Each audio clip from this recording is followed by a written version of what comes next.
ഡൽഹി മുഖ്യമന്ത്രി അരവിന്ദ് കെജ്രിവാൾ ഇന്ന് രാജിവെക്കും. ഗവർണർക്ക് രാജിക്കത്ത് നൽകും. പുതിയ മുഖ്യമന്ത്രി തീരുമാനിക്കാൻ നിർണായക നിയമസഭാ കക്ഷിയോഗം രാവിലെ. അതിഷി മല്ലേക്ക് ആദ്യ പരിഗണന.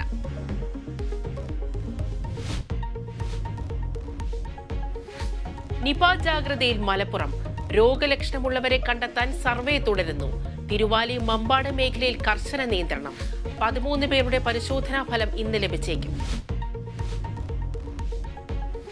10 വർഷത്തിന് ശേഷം ജമ്മു കാശ്മീർ നാളെ പോളിംഗ് ബൂത്തിലേക്ക്. ആദ്യഘട്ടത്തിൽ വോട്ടെടുപ്പ് നടക്കുന്നത് 24 നിയമസഭാ മണ്ഡലങ്ങളിൽ. ജനവിധി തേടുന്നത് മുഹമ്മദ് യൂസഫ് തരിഗാമി, ഗുലാം അഹമ്മദ് മിർ തുടങ്ങിയ പ്രമുഖർ. കൊൽക്കത്തയിൽ യുവ ഡോക്ടറുടെ കൊലപാതക കേസിൽ സുപ്രീം കോടതിയിൽ ഇന്ന് വാദം തുടരും. ഡോക്ടർമാരുടെ പ്രതിഷേധത്തിന് പിന്നാലെ പോലീസ് കമ്മീഷണറെ മാറ്റി ബംഗാൾ സർക്കാർ. സമരം അവസാനിപ്പിച്ച് ജോലിയിൽ പ്രവേശിക്കാൻ ഡോക്ടർമാരോട് അഭ്യർത്ഥിച്ച് മമതാ ബാനർജി. ഉത്തർപ്രദേശിലെ ഫിറോസാബാദിൽ പടക്ക നിർമ്മാണശാലയിൽ പൊട്ടിത്തെറി. 3 വയസ്സുകാരി ഉൾപ്പെടെ 4 മരണം. പടക്കം സൂക്ഷിച്ചിരുന്ന കെട്ടിടം തകർന്നു.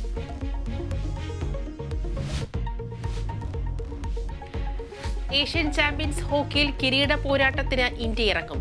ഫൈനലിൽ എതിരാളികൾ ചൈന. മത്സരം വൈകിട്ട് 3:30.